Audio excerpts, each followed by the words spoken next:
Early July 2025. A small bridge in eastern Kharkiv was hit by a Russian airdropped bomb. It wasn't a major headquarters, it wasn't a key city, but the strike was deliberate and precise. Why would Russia target a minor bridge like this? What impact does it have on Ukraine's war effort? And why is an old Soviet bomb, the FAB, showing up more and more in the latest battlefield reports? Beneath this single strike lies a deeper issue. Why was this predictable target left exposed? And is Ukraine really adapting fast enough to Russia's evolving tactics? Russian jets dropped a FAB-250 bomb on the Iskra bridge from beyond Ukrainian air defense range. The impact tore through the road surface. The structure didn't collapse entirely, but it was damaged just enough to disrupt supply convoys and troop movement. It wasn't a big or expensive target, but Russia still went after it.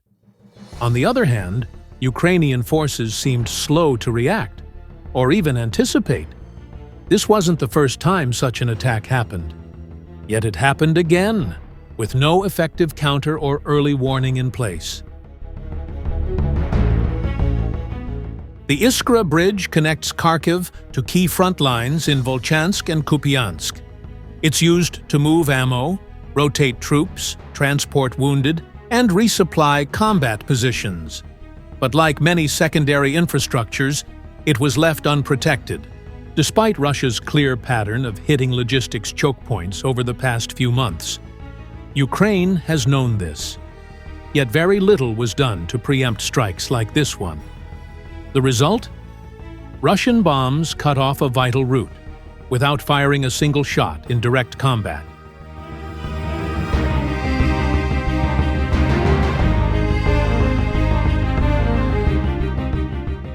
FAB bombs don't just destroy roads and buildings, they create constant psychological pressure. Frontline Ukrainian troops live with the daily fear that a drone flying overhead could mean a bomb is seconds away. And there's nothing they can do about it. Many positions are abandoned not because of combat losses, but due to mental fatigue from the threat of invisible airstrikes. In some sectors, especially among less experienced units, morale is dropping fast. The deeper issue? Ukraine still lacks a strong rotation system and frontline psychological support.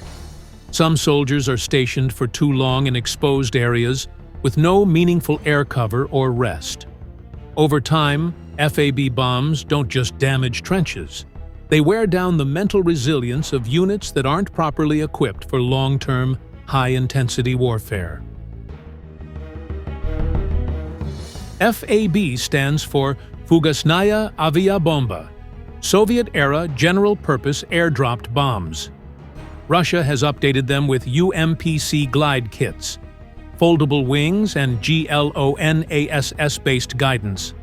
That means a bomb originally designed for short drops can now glide 40 to 60 kilometers, hitting fixed targets with decent accuracy, while the plane stays safely outside Ukrainian airspace.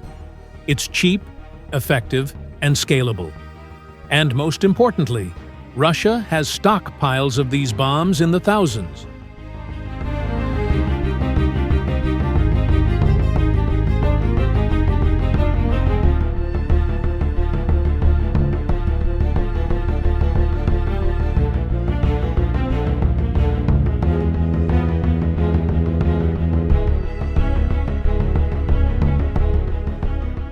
Ukraine does have modern air defense, NASAMS, Iris-T, Patriot, but those systems are limited in number and mostly reserved for protecting major cities and infrastructure.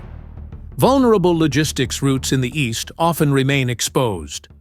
Russian aircraft can drop FABs from beyond reach, then exit before Ukraine has time to respond. So far, Ukraine's response to this kind of threat has been reactive, not proactive. Despite months of these strikes, defensive coverage hasn't expanded significantly. The country also remains heavily dependent on outside support to fill these capability gaps. Meanwhile, Russia is mass-producing glide kits, and refining this strategy faster than Ukraine can adapt.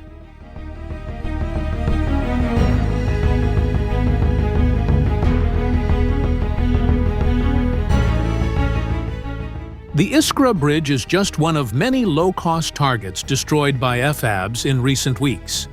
Not because they're symbolic, but because they're tactically effective.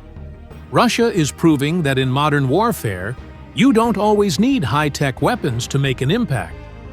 Old Soviet bombs, updated with minimal tech, can deliver major results when used smartly. FABs aren't meant to win the war overnight. But when dropped consistently on supply routes, storage depots, and key crossings, they create steady, compounding pressure. And unfortunately, Ukraine has yet to respond in a truly strategic way. Rather than investing in mobile defense or dispersal tactics, they remain highly reliant on international systems that aren't always delivered on time, or placed where they're needed most. As long as that gap exists, strikes like this will keep happening and keep working.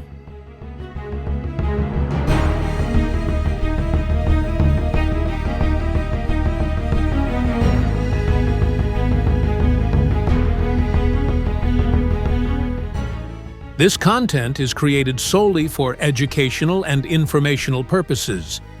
It is intended to provide insights based on verified data, credible sources, and careful analysis. Our goal is to foster a deeper understanding of modern military technology and current events, not to promote or endorse any form of conflict, propaganda, or political agenda. We strictly oppose the spread of misinformation and hoaxes. Every piece of information presented has been carefully sourced from reliable, publicly available references. We encourage viewers to approach the topic with critical thinking and respect for all sides involved, maintaining a focus on knowledge sharing and open discussion.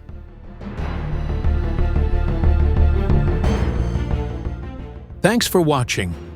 For more in-depth analysis of ongoing conflicts and frontline military tactics, don't forget to subscribe and turn on notifications.